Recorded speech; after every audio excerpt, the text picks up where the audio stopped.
Hi guys, আজি আমি Asia মহাদেশৰ বিষয়ে অলপ আলোচনা কৰিম। যিহেতু এছিয়া মহাদেশখন বহুত ডাঙৰ মহাদেশ, তো তাৰ টপিকবোৰ বৰ দীঘল আৰু বহুত ডাঙৰ হয়। তো আমি যিহেতু এটা ভিডিঅ'টোৰ কনচেপ্টটো ক্লিয়াৰ কৰিব নোৱাৰিম, চ' আমি আজি অকণমান পঢ়িম। নেক্সট পাৰ্টত তাৰ পিছৰখিনি পঢ়িব চেষ্টা কৰিম বা আলোচনা কৰিব চেষ্টা কৰিম। তো যিবোৰ পঢ়া এতিয়া নেক্সট অহা এক্সামৰ কাৰণে হয়তো এইবোৰ খুব ইম্পৰ্টেণ্ট বুলি মই ভাবোঁ। সেয়ে কিছু বস্তু আমি ইয়াত চেষ্টা কৰিছোঁ ওলাবলৈ। তো প্ৰথমতে কৈছে কি ইউৰেল পৰ্বত আৰু ইউৰেল নদী আৰু কাস্পিয়ান সাগৰ এছিয়া আৰু ইউৰোপ মহাদেশৰ পৃথক কৰিছে। এতিয়া যদি কুৱেশ্যনটো এনেকৈ দি দিয়ে যে এছিয়া আৰু ইউৰোপ মহাদেশক পৃথক কোনে কৰিছে, এটা অপশ্যন যিকোনোৰ পৰা এটা দি দিলে আৰু বাকী তিনিটা বেলেগ দি দিলে, তেতিয়া এইটো আমাক সহায় কৰিব। ইউৰেল পৰ্বত, ইউৰেল নদী বা কাস্পিয়ান সাগৰে। 2 নম্বৰটো কি কৈছে, এছিয়া আৰু আফ্ৰিকা মহাদেশক লোহিত সাগৰে পৃথক কৰিছে। এইটো ঠিক তেনেকৈ কুৱেশ্যন আহিব পাৰে, এছিয়া আৰু আফ্ৰিকা মহাদেশক কোনে বা কিহেৰে বা কোনটো সাগৰে পৃথক কৰিছে। তো এতিয়া আমি অপশ্যনত দিব পাৰিম লোহিত সাগৰ থাকিব পাৰে আৰু বেলেগ কিবা কিবি লিখি দিব পাৰে, তেতিয়া আমি লোহিত সাগৰটো টিক কৰিব লাগিব। তো অলপ আহিছে এছিয়া মহাদেশৰ সজীৱ আৰু এটা কথা, এছিয়া মহাদেশ সকলো ফালৰ পৰাই বৈচিত্ৰ্যপূৰ্ণ। ইয়াত বহুত কেইটা আছে, তাৰে আমি কিছুমান মই এতিয়া আলোচনা কৰিম আমি এতিয়া। তো তাৰে প্ৰথমতে কি কৈছে, পৃথিৱীৰ সৰ্বোচ্চ পৰ্বত শৃংগ মাউণ্ট এভাৰেষ্ট এই মহাদেশতে আছে আৰু ইয়াৰ উচ্চতা কিমান 8,848 মিটাৰ। সি নেপাল আৰু চীন মহাদেশত পৰে।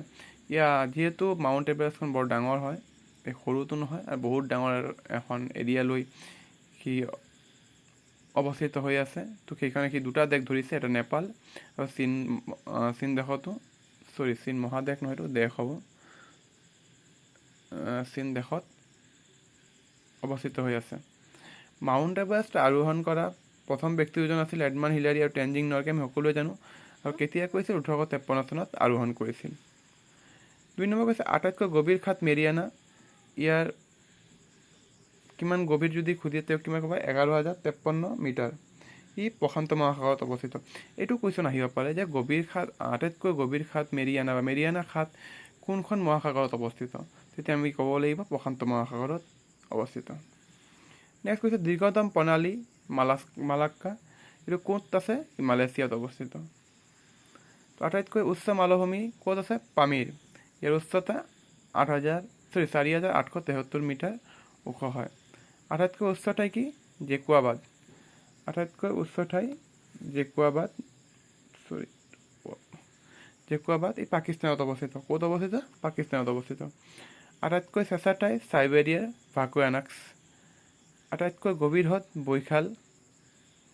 বৃহত্তম হ্ৰদ কাস্পিয়ান। আটাইতকৈ বেছি বৰষুণ হোৱা ঠাই মৌচিনৰাম। পৃথিৱীৰ বৃহত্তম বদ্বীপ সুন্দৰবন।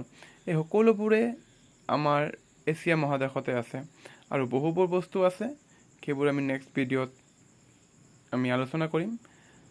যদি মোৰ লিখা হেণ্ডৰাইটিংখনৰ আপুনি নোটছটো লাগে, তেন্তে টেলিগ্ৰামত আপোনাৰ বন্ধু বুলি চেনেল এটা আছে, তাত জইন কৰি ল'ব, পাই যাব।